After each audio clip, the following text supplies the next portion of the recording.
So I would say here, like maybe for a neighbor that's looking at this that doesn't know anything about what's going on, what would you say? So right now what they're doing is we've identified areas that have some rock in it. That's what these big machines are, and they're hammering rock out. So you hear that same noise you're hearing over there, and it will be going on a fair amount during the bulk of the day. They're just going to get it broke up and pre-dig it, then backfill it, then come back and lay sewer. Okay. It just saves time and effort later because it's really hard. It's easy to put two people doing this instead of a whole crew sitting around watching that work happen. Right. And on the other side of this is actually where the creek is. Yeah, on the other side of everything is where the creek is. That's why the silt fence and everything is up. And that's not, the creek is or isn't something that y'all are working on with the plants, but what else could you say about if somebody's looking at it that doesn't know what's going on? So right now the stream will mostly look the way it is until they demobilize from the sanitary sewer and then bring in another contractor to do the stream itself. So all the clearing you see will get revegetated. Okay. But honestly, it's just a cost of construction of clearing and ripping up the dirt to install the sanitary sewer. But just know from like the stretch down from Linwood all the way up to Simmons that area will get revegetated in the end and invasives removed. From the standpoint of where the enhancement starts, basically at the end of this whole picket fence or culvert somewhere in that area is where we will actually do the enhancement, and then that's going downstream, and then everything upstream along this retaining wall and areas behind these people's homes. It's mostly just removing invasives and replanting. Okay. And then as far as there's been people asking, why so many trees cut down? Like why did that have to happen? Are we replanting trees when it's over, or what does that process look like? Yeah, from the standpoint of a revegetation plan, so a lot of times for stream enhancements, you'll have multiple different layers of plantings. We'll call them like hardy stems, or you have a little bit more tree-like species, a little bit more mature, that are around 5 feet tall, and then you bury them 2 feet, so they're 2 or 3 feet standing up. That will actually become more of your trees. And then you have herbaceous plugs, which are more of your shrubby type material that'll go along the stream channel itself to kind of hold in the banks. And then you have your actual seed mix, which will be more of your flowering species, grasses, and things that are more your ground cover. Got so it. you'll have those 3 layers of planting species along here. And I can provide you the species if you want it, or take a photo afterwards. But, it's a very robust list. Wonderful. So you all mentioned the easement down there on Colfax has to stay open for you guys to get to a sewer line. Is that correct? Am I right in saying that? Is that the one between the new houses? Yes, we're dealing with that. It's an interesting scenario we have to deal with, yes. Yeah. Okay, when we walk over there, we can take a look. Maybe we'll walk there now, because I think that takes care of this. Yes, sir. I just want to add one thing and make sure we answered your question. You asked why we had to remove so many trees. If we speak about trees and sewer are not necessarily a good combination. Root systems tend to like water, and sewer is full of water that has good nutrients in it for them. So their root system tends to go into sewer lines and causes blockages and causes other problems. Okay. So they do get removed from the easement, and that's why we maintain it. That's why we come back and mow it and keep it as grass most of the time. Keep the trees away from it, and if we have to come back and do maintenance again, we don't have to take big trees out that could damage the sewer line. Okay. That's helpful. Yeah. And in this area too, the stream isn't going to be back. There's going to be some slight adjustments to the path of the stream. And there will be some grading for that stream enhancement. And so to complete some of that shift, that realignment, and some of the grading also requires some of the removal of trees in that area. Okay. Great. You want to walk over to the other part you're talking about? Okay. Really quick, can anybody tell me like what this is about? So this is an inlet protection, so just whenever the rainwater runs off, this collects any debris from just going straight into the storm drain line. And are y'all replacing it? Is that why the yellows are under them? No, the yellow just traps all the excess stuff we don't want going into the storm drain line. Okay, while y'all are fixing it, and then this will be removed. Okay, got it. Okay, filter. It filters it during the construction. After construction, it'll be removed. Got it. And they'll maintain it a couple times during construction. Okay, makes sense. Go ahead. So right here, they're preparing to begin waterline installation. Okay. And so they're digging out to prepare the waterline work is going to begin here, come up the hill, and sort of go around the U. Okay. And so this is our first place where we're digging to begin that waterline installation. And this gentleman here was telling me this whole project will take about probably maybe till the end of the year, depending. Is that for this particular thing? Is this like just a day, or how long will this be going on? We'll be in this area for probably about 2 or 3 days. Okay. Getting up and out of the intersection. Okay. At that point, it'll be temporary patched. Yes. And then when they'll come back in later, when the other streets are done, mill everything down, patch, finish pave the areas where they can start. Okay. So, Okay. so sort of that water line installation. So first we install the new water line, then we test it and make sure everything's good, and then we'll coordinate with property owners to switch the water service from the old water line to the new water line. Okay. So we sort of go through that phase, and then we'll come back abandon the existing water line that's no longer in use. Then we'll see the final asphalt work. So there are some steps along the way. You'll see the initial work come by, and you'll wonder why is nothing happening right now. But it takes a little time for us to test, switch the services over, and then we'll finalize the work in those areas. Okay. And then if somebody's looking like, okay, what's going on all the way back in there, what would you say? So back down here is part of the sanitary sewer work to replace some of the sanitary sewer. There's an existing manhole that you'll see right in front of the excavator. That's what you guys got to get in. Exactly. So in that sewer that continues down that, there's an existing easement, and so that's part of the improvements that we're making in that area. Okay. And you see how wide that machine is. That Right. explains why we wanted to go out to the 30-foot wide easement. Right. He was mentioning earlier. That makes sense. So we need that space to be able to work. That makes sense. Right. Okay. And why so many trees had to come down. Okay. Great. I mean, we live right up here. Like you said, we're ministers at the church over there. So I mean, if we could cut back there, then the ideal world would be cool. Yeah. Have you guys talked about vegetation? Or are you guys just putting grass here again? If we put back as grass or natural area, if we wouldn't let trees grow, we would mow it, maintain it. It may not have been maintained before, but we're required to maintain all of them that we can, or that are not owner maintained. Yeah. If the church, I'm just saying this, if the Right. church wanted to mow that Yeah. and keep it clean, the city probably wouldn't. Wouldn't care. Yeah. The other thing is to reach out to the trail system folks, PPR, Durham Parks and Rec, and see if they would be willing to put an access from here to Grant Park. And Yeah. Just put a mulch trail or something like that. Right. Okay. That would be great. And that might be something nice for the neighborhood to come, to walk through. Absolutely. Other things. Yeah. Right. From our standpoint of the more people that are walking through there, if there was ever a problem, there's more eyes on it. If we get advanced notification Gotcha. in front of it before something. Right. That is a good point. Well, I know this is closed. We were kind of hoping to look at it from the park side, because folks will look at it that way. Over on Lincoln Street. Okay. So no current flooding improvements right here yet. Correct. Okay. And that's just because of budget reasons, or? It probably hasn't been brought to the city's attention that there is an issue here. Okay.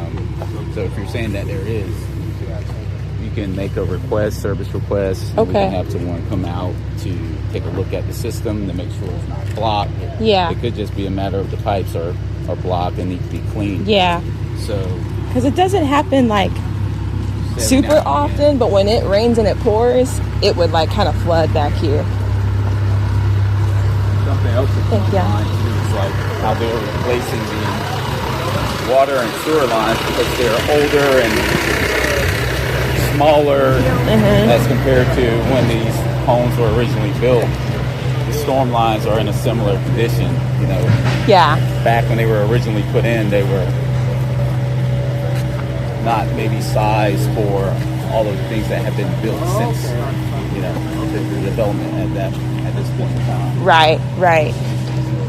Renderings made for like this project. Okay. But we do have like the plant species list that I can you can take a photo of. Okay. That'll show the species types Okay. that would be planted. Got it. But I can show you photos of past projects of what it will look like in the end. Okay.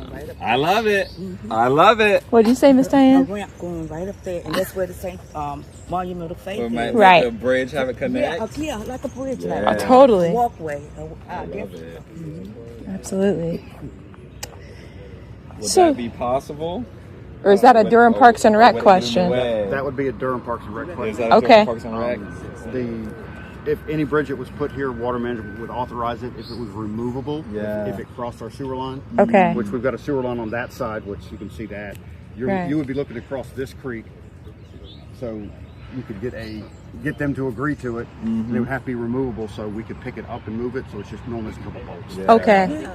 And if you In case we had to come through here and do something. got it. removable would be fine. Yeah. Right. As Right. long as you walk across, you And know. then once Totally. it's on the other That side of could the be easement, Mm-hmm. it's over there near that orange fence, wherever the easement's at, if you put stairs in or whatever you did, Yeah, that would be yeah. fine. Right. That's your Okay. property. On the other part of the I'm orange. talking about right by the And then even because some neighbors were talking about when the creek is all done and cleaned up too, if people wanted to sit by benches, so even if the benches could be removed. Yeah, well, they would if you put them in the park, I don't care. Yeah. Or we wouldn't care. Got Parks it. and Rec would be the people to talk with about that. Okay, cool. Wonderful. Okay, so neighbors, these neighbors right here looking down, what's going on down here? Who can tell us what we're looking at? So right here we have, it's just more rock along the new sewer line. And so it's just getting ahead and being proactive. So right here, there was a bore under Linwood Avenue. So that's where we tunnel under the road. And so the sewer runs up here and then back up along the easement. Okay. So this is just a little further of the rock excavation as you were hearing over there. Okay. So And it's just all along the whole easement. got It's it. rock. And once you remove the rock, then you can actually get to the work you're trying to do. Yes, ma'am. Got it. Okay, great. Any other questions from y'all? Okay. Do we want to look at what's happening by Miss Youngblood's house? And then I think that'll be it for us. She lives on the other side of Grant going south down over here. This is the planting plan.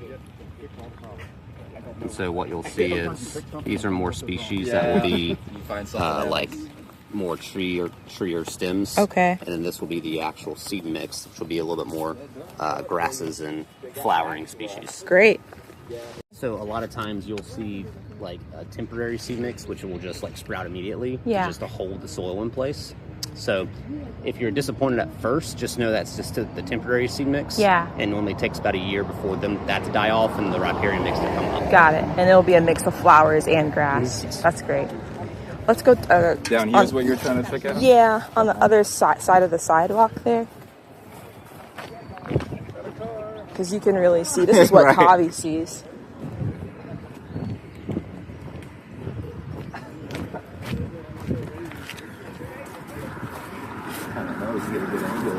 Yeah, if you go further down on the sidewalk, you can see it real good.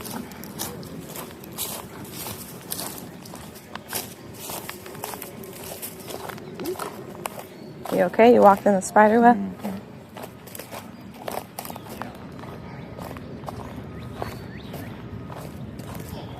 I like to go like right here.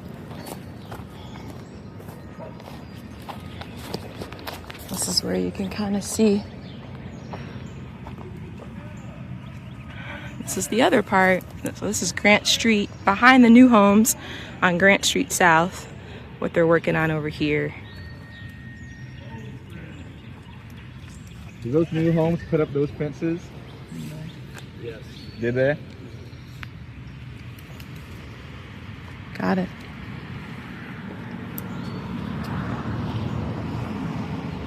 Yeah, I think we're mostly curious about this structure right here, and then here, and then Yeah, so just what's happening. right here, this is what I mentioned on the other side. This is where we did, it's what's called a jack and bore.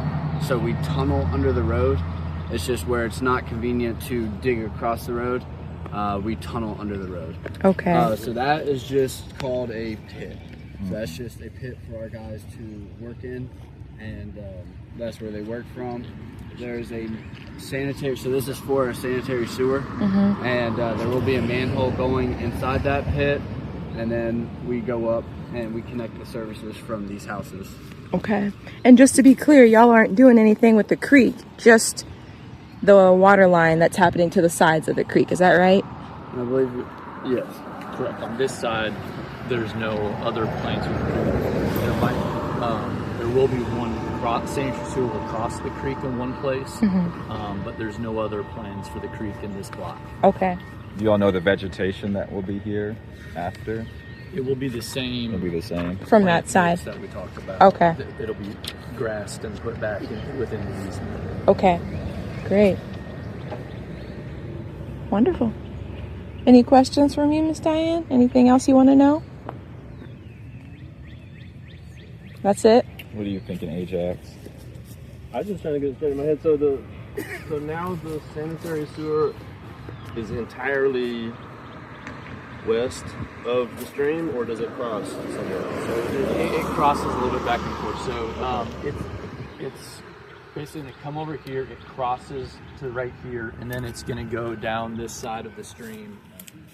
About midway down the next block, it does cross back over on to the, I guess, be the east side. The existing sewer right now is kind of along the east bank of the existing stream, and just in a not in a good place for maintenance and water quality and safety. And so that's what we're trying to do, is move it further away while we're making improvements, move it further away from the stream. Got it. Wonderful. Well, I think that answers everything. Does it end at Central? Does all this stop at Central? No, it ends about mid-block down Price Street. Price. Yeah, but where Price would extend straight across that. Oh, I see that. That was like interesting, that Price kind of behind. Yeah. So I do have a question. So with that in mind, can somebody sort of narrate how the decision to select this area for improvement was made vis-a-vis, projections around new development or whatever drivers happen to be? Yeah, so there's multiple factors that go into that. This is actually phase 1A of a much larger East Durham project, and you may see that on the city's website. And so there's a big area that's identified, and we're kind of at the southern boundary of that project, and it's going to extend all the way up to the Golden Belt area. And so over time, water, sanitary sewer, and some select other improvements will be taking place to that area. This was selected as an early out or a quick project area because of some of the criticality, some of the flooding. We thought that we could move forward with this quicker and address some of those concerns. The other areas around it, further north, will be coming as well in the future. In terms of there's modeling, sewer modeling that takes place to determine the future growth and to make sure that we size the sewer lines appropriately. And as we get further down, there's some things. The existing sewer is a little bit bigger, and when you have a little bit more slope, there's more capacity. And so we felt this area from here going north was kind of the area where some of these improvements were needed from both capacity, but then also just access for maintenance. This was an area that was a concern, to be able to access. So there's multiple different factors that go into that, but this is one first area of a larger project that we'll be seeing over the coming years. Got it. Are you guys going to hit the new builds that are coming in? We'll be coordinating with that area. Yes. Do you mean Fayette Place? Or? Yeah, whatever they call it now. So it's just a pay-tie, Fayette Place. I've heard several names. So.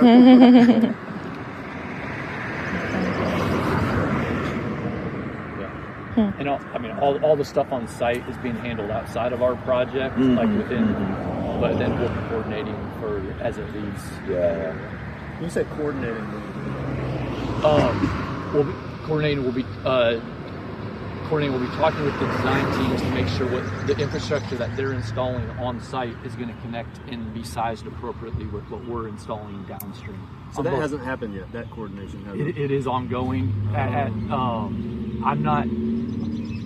We'll have to go back and see exactly where that stands. I don't recall, but that's an ongoing process. As we go through the review phase, things can tweak, things can change. You don't coordinate one time and then set it and forget it. It's something that needs to happen until it's in the ground and we have as-built. You can say this is the exact elevation where it was built, so we know. So the end point of this project, the Phase 1A Waterline project at Simmons Street, has a gap between that end point and the private development that we're talking about, which starts at Umstead, and that gap is behind the 700 block of Grant Street. Yes. And so there may be future. There will be. On Grant Street. Yes. It's not a maybe. It's a will In be. the. I'm sorry. What? It's not a maybe. It's a will be. So it's not on Grant Street, but in the land in the valley where the branch runs behind Grant Street. That sewer line continues down the same pathway.